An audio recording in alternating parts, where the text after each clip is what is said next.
है तो दावा आपका खारिज है। तो बाद में फिर सुप्रीम कोर्ट ने खुद ही वो अपना व्यू रेक्टिफाई कर लिया एक जज साहब ने। उन्होंने कहा जी नहीं, ऑर्डर 1 रूल 9 मौजूद है, इसकी मौजूदगी में आप किसी के दावे को इस वजह से खारिज नहीं कर सकते कि ज़रूरी फरीक मुकदमा को फरीक नहीं बनाया या किसी को गलत फरीक बना दिया। ठीक हो गया। और अब है ऑर्डर 1 रूल 10। ये जो ऑर्डर 1 है बेसिकली ये कहता है कि आपने फरीक, आप मुद्दई हैं तो आपने अपने साथ किस किस को शामिल करना है, और मुद्दा अलैम में से आपने किस किस को शामिल करना है। इम्प्लीडिंग ऑफ पार्टीज है ना ऑर्डर 1, किसको फरीक बनाना है, किसको फरीक बनाना नहीं है। ऑर्डर 1 रूल जो है वो इम्प्लीडिंग ऑफ पार्टीज है और डिलीशन ऑफ पार्टीज है और ट्रांसपोजिशन ऑफ, ये 3 टर्म्स हैं। Impleadment of parties, deletion of parties और ट्रांसपोजिशन ऑफ पार्टीज। इम्प्लीडिंग ये है कि मुद्दई बना दिए, मुद्दा अलग बना दिए।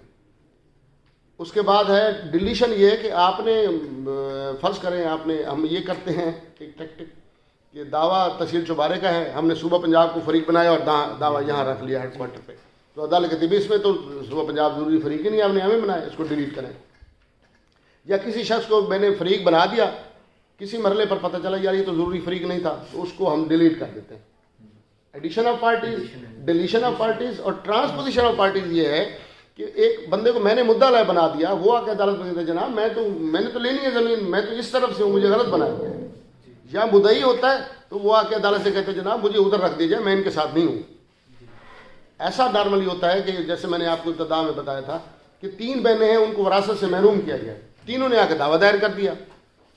अब बाज़ दफ़ा हकीकत यही होती है कि उनमें से एक बनना नहीं चाहती थी तो हमने ज़बरदस्ती बना दिया, या ये है कि एक फरीक बनी थी दावे में, बाद में उसको भाइयों की मोहब्बत भतीजों की आ गई, उन्होंने कहा मैं तो इनके साथ नहीं चलती, मैं तो इधर जा रही हूँ। तो अब वो कहेगी नहीं जी मैं तो इधर नहीं रहना चाहती, मैं इधर जाना चाहती हूँ, मैं तो भाइयों के साथ हूँ जिनको नहीं। तो ये ट्रांसपोजिशन हो गया, addition of parties, deletion of parties और ट्रांसपोजिशन ऑफ पार्टीज। अब लिखे ऑर्डर 2 रूल 2।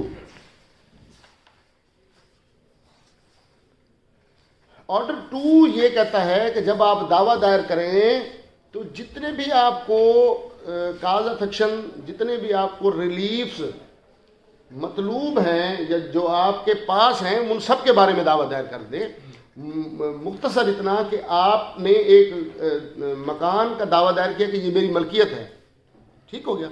अब वो मलकियत तो है आपकी कब्जे में, तो किसी और के है, तो आपको चाहिए ना कि आप उसके कब्जे का दावा दायर करें, साथ ही करें ना। अब आपने पहले मलकियत का दावा दायर किया कि ये मकान मेरा है, 10 साल 15 साल 20 साल वो दावा चलता रहा, 20 साल के बाद वो आपके हक में हो गया। अब आपने कहा जी मुझे इसका कब्जा भी दिलवाया जाए, तो अदालत कहती है नहीं अब आप ऐसा ना करें, 10 साल पहले आपने उसको घसीटा है, अब 10 साल और लगेंगे। तो ऑर्डर 2 जो है वो है रिलीफ्स के बारे में, काज ऑफ एक्शन के बारे में, कि आपको जितने अवेलेबल है वो सारे ही अदालत के सामने ला दें। 2 रूल 2 ये कहता है कि जब आपने कोई रिलीफ मिस कर दिया, उसकी वर्डिंग जो है देख लेते हैं ऑर्डर 2 रूल 2 की। Suit to include the whole claim, जैसे मैंने आपको कहा ना कि आपने फर्ज करें बंदे से, अच्छा आपने बंदे के दावा दायर किया कि ये मेरा किराएदार है और नाजायज़ तौर पर बैठा हुआ है, इससे बेदखल कराया जाए, वो बेदखल हो गया। अब फिर आ गया वो किराया भी दे, उन्होंने कहा नहीं अब ऐसा नहीं है, अब नहीं आ सकते। आपने एक मकान का दावा दायर किया तो आप उसकी वापसी कब्जे की भी इस्तदा भी उसी दावे में करें और किराए की इस्तदा भी उसी दावे में करें। अगर आप ये दोनों चीज़ें छोड़ देंगे तो फिर आपको बाद की किसी दावे में ना किराया मिलेगा ना ही उसका कब्जा मिलेगा, ठीक है ना। जो भी आप दावा दायर कर रहे हैं, जितने भी रिलीफ आपको अवेलेबल है, वो सारे आप अदालत के सामने ले और उन पर इस्तदा करें अपने हक में कराने की, बाद में नहीं हो सकता।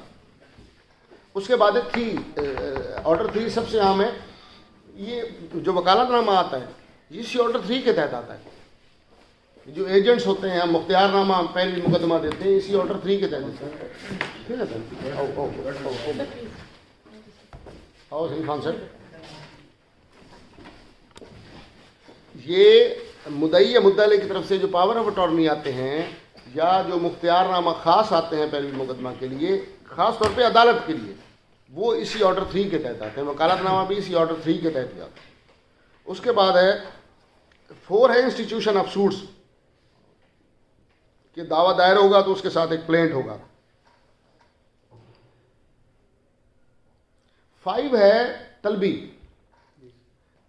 समन, तलबाना, नोटिस, लिफाफा रजिस्ट्री, उसके बाद इश्तिहार अखबार, ये कैसे जारी होगा, कौन तामील करवाएगा, कितनी दफ़ा नोटिस जाएगा, कब तामील समझी जाएगी, कब तामील नहीं समझी जाएगी, कब अदालत, अच्छा उसमें फिर चस्पांदगी भी है, घर के ऊपर लगाना, ड्रम बीटिंग भी अब तो हो नहीं रही, वो ढोली जो है वो इलाके में ढोल बजाता था, यो फलां मुकदमा आपके खिलाफ। ये सारे जितने वेज हैं ये मुद्दा अलग को ये बताने के लिए कि जी आपके खिलाफ कार्रवाई हो गई है, आपके खिलाफ दावा दायर हो गया, आप बराए मेहरबानी तशरीफ़ ले आएँ। इसमें जो अब जदीद मेथड्स हैं वो है आपका फ़ोन, वो आपका व्हाट्सएप है, और आप कॉल करें उनको, और उसके बाद FM रेडियो है। ये अब जो जदीद मेथड हैं आ भी रहे हैं, हम भी मुख्तलिफ फोरम्स कैसे रहते हैं कि इनको थोड़ा सा एक्टिव बनाएं। अब वो दौर नहीं रहा वो नोटिसों वाला, तलबानों वाला और इश्तिहार। देखिए इश्तिहार अखबार कितने लोग पढ़ते हैं, मैं तो बड़े अरसा हो गया मैंने अखबार पढ़ा ही नहीं, मैं नहीं पढ़ रहा तो देहाती आदमी कैसे अखबार पढ़ेगा।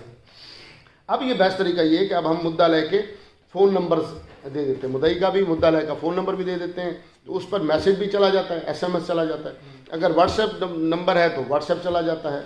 इसी तरह जो FM रेडियो है वो एक बड़ा मौसर ज़रिया है किसी को तलब कराने का। TV पे है तो वो बड़े केसेस में शायद TV पे भी इश्तिहार देते हैं।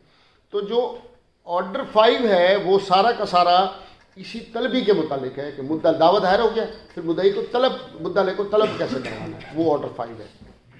उसमें जो ऑर्डर 5 में